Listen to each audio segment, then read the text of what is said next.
കേരളത്തിന്റെ തനത് കലാരൂപങ്ങളെ ആഗോളതലത്തിലെത്തിച്ച് എയർ ഇന്ത്യയുടെ ഇൻഫ്ലൈറ്റ് സേഫ്റ്റി വീഡിയോ. ആഗോള വിമാന കമ്പനിയായ എയർ ഇന്ത്യയുടെ ഇൻഫ്ലൈറ്റ് സുരക്ഷാ നിർദ്ദേശങ്ങൾ രാജ്യത്തിന്റെ തനത് നൃത്തരൂപങ്ങളുമായി കൂട്ടിയിണക്കിയ പുതിയ സേഫ്റ്റി വീഡിയോ, സേഫ്റ്റി മുദ്രാസ് പുറത്തിറക്കി. കഥകളിയുടെ ഗാംഭീര്യവും മോഹിനിയാട്ടത്തിന്റെ ചാരുതയും ഉൾപ്പെടുത്തിയുള്ള വീഡിയോ യാത്രക്കാരുടെ സുരക്ഷാ മുൻകരുതലിനൊപ്പം സാംസ്കാരിക പൈതൃകത്തെയും കൊണ്ടാടുന്നുണ്ട്. ബിഹു, കഥക്, ഒഡീസി, ഭരതനാട്യം, ഗൂമർ, ഗിദ്ദ തുടങ്ങിയ നൃത്തരൂപങ്ങളും വീഡിയോയിൽ ഉണ്ട്.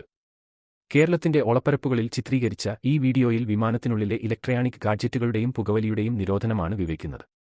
രാജ്യത്തിന്റെ സമ്പന്നമായ സാംസ്കാരിക പൈതൃകത്തെ ഉൾപ്പെടുത്തിയുള്ള സുരക്ഷാ നിർദ്ദേശങ്ങൾ ലോകമെമ്പാടുമുള്ള സഞ്ചാരികൾക്ക് മുന്നിൽ പ്രദർശിപ്പിക്കുന്നതിൽ എയർ ഇന്ത്യ ഏറെ സന്തോഷിക്കുന്നുവെന്ന് എയർ ഇന്ത്യയുടെ സിഇഒയും എംഡിയുമായ കാംബെൽ വിൽസൺ പറഞ്ഞു. ഈ ഇൻഫ്ലൈറ്റ് സുരക്ഷാ വീഡിയോ ഞങ്ങളുടെ അതിഥികളുടെ ശ്രദ്ധ പിടിച്ചുപറ്റുന്നതും വിജ്ഞാനപ്രദവുമാണ്. ഒപ്പം അവർ വിമാനത്തിൽ കാലുകുത്തുന്ന നിമിഷം മുതൽ ഇന്ത്യയിലേക്ക് ഊഷ്മളമായ സ്വാഗതമോതുന്നവയാണെന്നും അദ്ദേഹം പറഞ്ഞു. Thank you for choosing to fly with Air India.